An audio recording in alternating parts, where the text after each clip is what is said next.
श्री कृष्णाय नमः। श्री गोपीजन वल्लभाय नमः। श्री वाक्पति चरण कमलेभ्यो नमः। श्रीमद् भागवत महापुराण श्रीमद् वल्लभाचार्य जी विरचित श्री सुबोधनी जी की टीका 10वां स्कंद पूर्वार्ध में तामस प्रमेय अवान्तर प्रकरण। हमें प्रथम अध्याय है अवान्तर प्रकरण को, और श्री सुबोधनी जी के अनुसार 12वां अध्याय, और श्रीमद् भागवत जी के अनुसार ये भागवत 10वां स्कंद के अनुसार ये पंचदश अध्याय यानी के 15वां अध्याय चल रहे हो। अपन के 11 श्लोक पूरे भय थे। 11 श्लोक में क्रमशः हमने धर्म, अर्थ और काम ये 3 प्रकार के पुरुषार्थ को वर्णन देखो कि 9वें में धर्म, 10वें में अर्थ और 11वें में काम को प्रकार बतायो है। तो ये काम के हिसाब को का प्रकार बतायो तो कि ठाकुर जी कलहंस की तरह कूजन कर रहे हैं, यानी कि आवाज निकाल रहे हैं, और मोर की तरह आप नृत्य कर रहे हैं। ऐसा नृत्य कर रहे हैं कि मोर को भी आपने हास्यास्पद बना दिया, मतलब मोर को भी लज्जित कर दियो कि वाकू भी अच्छो नहीं आवे, सारे ग्वाल बाल आप में ऐसे करवे कहवे लग गए कि मोर ने तो या समय अच्छो नृत्य नहीं कियो, आपने तो वासु भी बहुत ही सुंदर नृत्य कियो है। यूं करके मोर की हंसी उड़ावे लगे, ऐसे क्रम आपने कियो है। तो वहां पे मोर को नृत्य और कलहंस को प्रकार दोनों की अप्राकृतता बताई थी कि एक तो मोर तीन प्रकार सु नृत्य करे। एक तो अ, मेघ की आवे की वो होवे तब नृत्य करे, एक स्वतः आनंद सु नृत्य करे, और एक रसदान करवे के वामे आनंद वो करे, नृत्य करे। और नृत्य करवे के बाद में जब वो अपने पांव दे के जब वो अश्रुपात करे है, वह अश्रु बिंदु को मयूरी ग्रहण करे है, तब जाके उनको वंश वगैरह है जो वो आगे चले हैं। तो यह प्रकार से वो अप्राकृत रीति को संयोग है। यासु यहाँ पे श्री ठाकुर जी ने मयूर की तरह नृत्य कियो।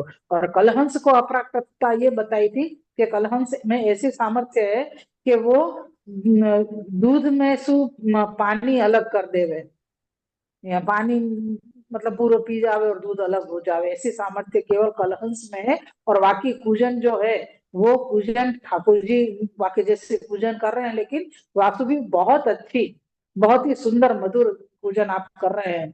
या प्रकार को क्रम अपन को मतलब जासु अपन मोहित हो जावे, जो देखनो हमको अच्छो लग रहे है, जासु हम बहुत ज्यादा मनमोहक स्थिति सामने है।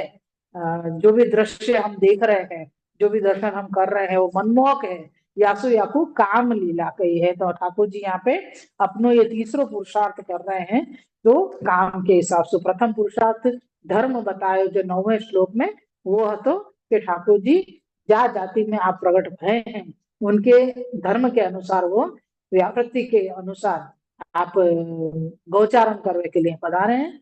और फिर जब अर्थ को प्रकार बताए तो कह रहे हैं कि ठाकुर जी ये कह रहे हैं कि बांधावन के अलावा अलग बांधावन सु ही तुम्हारी शोभा है, यानी तुम सबके बीच में रहो, सबके साथ में रहो, जो तुम्हारे समभाव रूप हैं, तो उन्हीं सु तुम्हारी शोभा है। यही तुम्हारा अर्थ होना चाहिए। उनसु अलग तुम्हारो उनसु उनको छोड़ के तुम्हारो अर्थ कुछ भी नहीं है जीवन में। तो बांधवन को सखान को सबन को उसमें रखने, ये क्रम यहाँ पे अपनो अर्थ के रूप में बताए होते हैं। और काम के रूप में बताए कि ठाकुर जी अप्राकृत जो ये पशु पक्षी मतलब पक्षियां हैं उनकी तरह आप नृत्य और पूजन करते हुए सबन को मोह उपजा रहे हैं, ऐसा प्रकार यहाँ पे बताया। तो वो काम उत्पन्न कियो आपने। अब आएगो 12वें श्लोक में मोक्ष को प्रकार बताएंगे। तो आभास है आपको, मोक्ष लीला माह मेघ गंभीर यते गंभीर येति। आभासार्थ है, इस 12वें श्लोक में मोक्ष लीला कहते हैं। श्लोक 12वां, मेघ गंभीरया वाचा नाम भी दुर्गान पशुन क्वचित दाह्वयति प्रीत्या गो गोपाल मनोज्ञया। श्लोकार्थ है, इस प्रकार के श्री वृंदावन में प्रसन्न मन वाले लक्ष्मी युक्त श्री कृष्ण मेघ के समान गंभीर और गौ तथा गोपालों के मन को हरण करने वाली वाणी से दूर गए हुए पशुओं को कभी प्रेम से प्रत्येक का नाम लेकर बुलाते थे। बहुत सुंदर वर्णन है यहाँ को, बहुत बड़ो भी है, पर जितना हो पाएगा इतना 10 एक मिनट को क्रम अपन ले लेंगे क्योंकि बहुत विलंब हो गया है आज आवे में। श्री सुबोधनी जी हैं। वाचा दूरगान पशुन नाम भीर भगवान क्वचित आह्वयति इति संबंध भगवत्या भगवत्या भगवत सायुज्यम मुक्तिश्च भगवदत्तैव भगवती सर्वशास्त्र निरूपितानां साधनानां भवति भगवती तत्तत् धर्म संबंध जनकानां ततः प्रतिफलितानां भगवत्कृतानामेव साधकत्व मिति सिद्धांतः। यहाँ से लेके और अपनी सुबोधनी जी है। प्रथमतः एव पशवस्ततोऽपि दुर्गास्ते चेत् भगवता स्वतो न मुच्यन्ते मुक्ता एव तिष्ठन्ति। यहाँ तक कि श्री सुबोधनी जी है, ताकि व्याख्यार्थ लेंगे अपन। भगवान दूर गए हुए पशुओं को वाणी से प्रत्येक का नाम लेकर कभी बुलाते हैं। भगवान के साथ सायुज्य और मुक्ति भगवान के देने से ही प्राप्त होती है।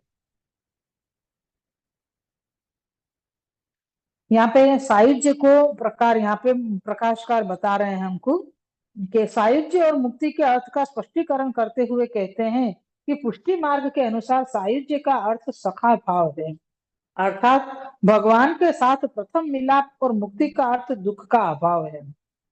अन्य मतों के अनुसार सायुज्य का अर्थ भगवान से मिल जाना है और मुक्ति का अर्थ अपने स्वरूप में स्थिति है। भगवान अधिकारानुसार दोनों मार्गों द्वारा मोक्ष देते हैं। मोक्षदाता जनार्दन भगवान है, वह जब देते हैं तब मोक्ष मिलता है, वह जब देते हैं तब मोक्ष मिलता है। यहाँ पे पुष्टि जो मुक्ति है, मोक्ष है, वाको प्रकार यहाँ पे बता रहे हैं। पुष्टि मोक्ष कौन सा बता रहे हैं कि भाई सायुज्य और मुक्ति दो दो चीज, दोनों प्रकार के मोक्ष बताए यहाँ पे कि भाई सायुज्य भी बताए और फिर माको मुक्ति को भी प्रकार, एक मोक्ष ऐसे ही मोक्ष हो गए साधारण, और एक सायुज्य को प्रकार को जो मोक्ष है वो।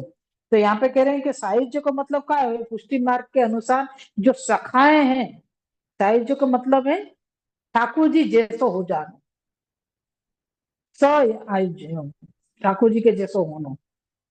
तो सखाए हैं तो सखान को सायुज्य मुक्ति की प्राप्ति है, मतलब ठाकुर जी जैसे ही हैं, ठाकुर जी के साथ साथ रहे। आज अपन कोई के साथ में रहे ना तो अपन उनके जैसे बन जाए। तो यहाँ पे वो कृष्णमय है, सारे सखा है ठाकुर जी के, तो उनको सायुज्य मुक्ति को प्रकार बताया हुआ है।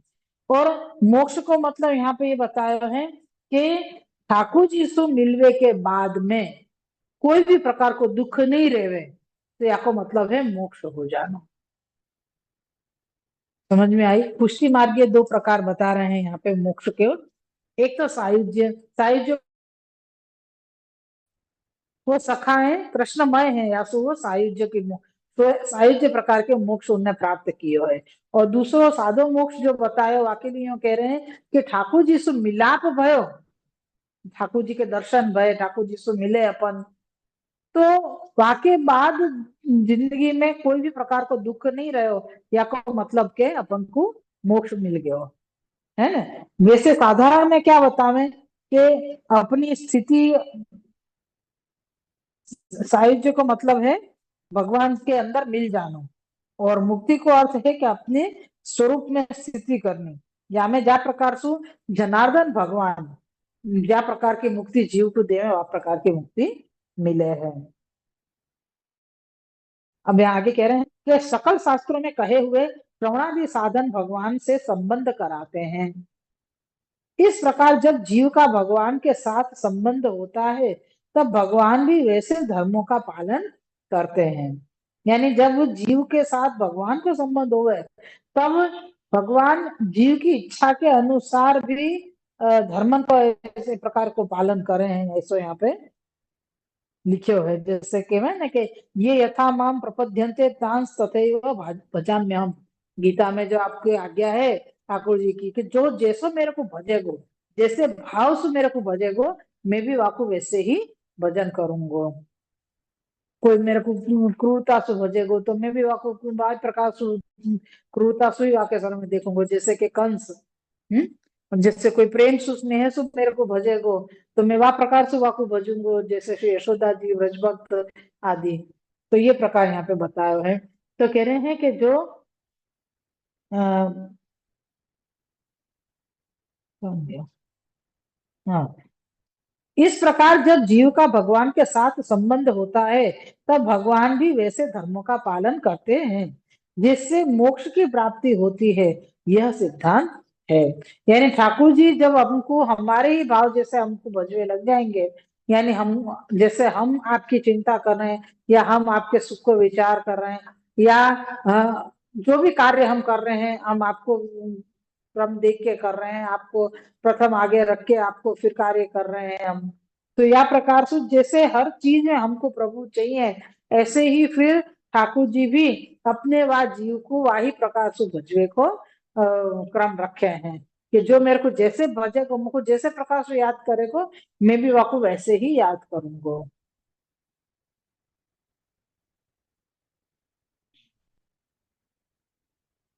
रचयिताओं ने भगवान की स्तुति करते हुए कहा है कि यदनु स्मरन्ति स्मरण स्मर्यते काले स्वबुद्ध्या भद्र रंधन येनोपशांतिर्भूतानाम। हे अभद्र को दूर करने वाले, दीनों से प्रेम करने वाले स्वामियों को इतना ही करना चाहिए कि समय पर चित्त में अपने प्राणियों को स्मरण करें, जिससे उनको शांति प्राप्त होए। स्वामियों को भी इतना ही करना चाहिए कि समय पर चित्त में अपने प्राणियों का स्मरण करें, जिससे उनको शांति प्राप्त हो। यहाँ पे बता रहे हैं कि जैसे मोक्ष की प्राप्ति भई, तो वाक्य पहले जैसे ठाकुर जी की स्तुति करी, तो स्तुति करवे सु क्या होगो कि हमारा जो भी मतलब दोष है, या हमारी वाणी में कोई दोष है, तो वो सब कुछ दूर हो जाएगा। और वो दूर हो जावे के बाद में फिर हम सबको प्रेम करने लगेंगे, क्योंकि वाणी में मिठास आएगी ना, तो अपने आप अपन सबको प्रीति सु प्रेम सु बुलावे लगेंगे। तो वास प्रकार सु वो भी हमको सामने यही प्रकार सु बुलाएंगे, बातें करेंगे। तो कह रहे हैं कि इतना ही करना चाहिए कि समय पर चित्त में अपने प्राणियों का स्मरण करें, जिससे उनको शांति प्राप्त हुए। यानी ऐसे समय में ठाकुर जी को जो विचार को प्रश्न है स्मरण करवे को, तो वो प्रकार से ठाकुर जी को हम याद करें, तो आप भी हमको वाही प्रकार से स्मरण करें हैं, या वह प्रकार से आप शांति को प्रदान करें हैं। प्रचेताओं के इन वचनों में भी यही सिद्धांत प्रतिपादन किया गया है।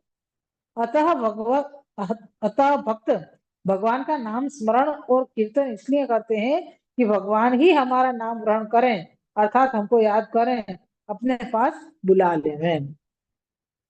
लोग यहाँ तक करे हैं कि ठाकुर जी को याद करने को कारण भी ये करे कि जैसे हम आपको याद कर रहे हैं, ऐसे आप भी हमको याद करके और हमको अपने पास में रखो। और यही मतलब विनती रहे है यहाँ पे। तो या प्रकार से हम हमारे पास बुला ले में ऐसी विनती करी है। और ये 12वें श्लोक को अपन को अभी तो एक दो ही पैराग्राफ गए हैं, अभी चार चार के 5 पैराग्राफ और हैं बड़े। तो ये अपन देखेंगे कल, एक दो दिन में मैं ये काम ये पुरुषार्थ है जो ये पूरा कर देना चाह रही हूँ। फिर थोड़ी उत्सव तक की छुट्टी रहेगी, क्योंकि दोपहर को भी ये सब क्रम रहेगा मेरे वांचन को दूसरों, और उत्सव की भी तैयारी वगैरह चलेगी। तो ये क्रम रहेगा, तो आज अपन ने कियो है, दो एक दो दिन और अपन कर ले हैं, फिर 2 4 दिन उत्सव तक की छुट्टी रहेगी। श्री वल्लभाधीश जय।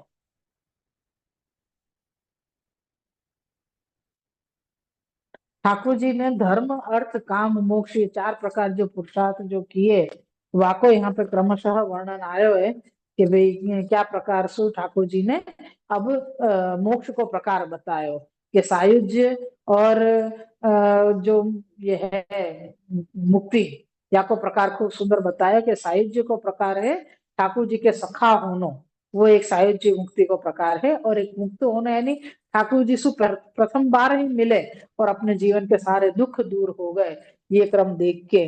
और बहुत सुंदर प्रकार से मोक्ष को जो प्रकार है ये यहाँ पे बताया है। और भी आगे सब सुंदर क्रम बता रहे हैं, अभी बहुत है।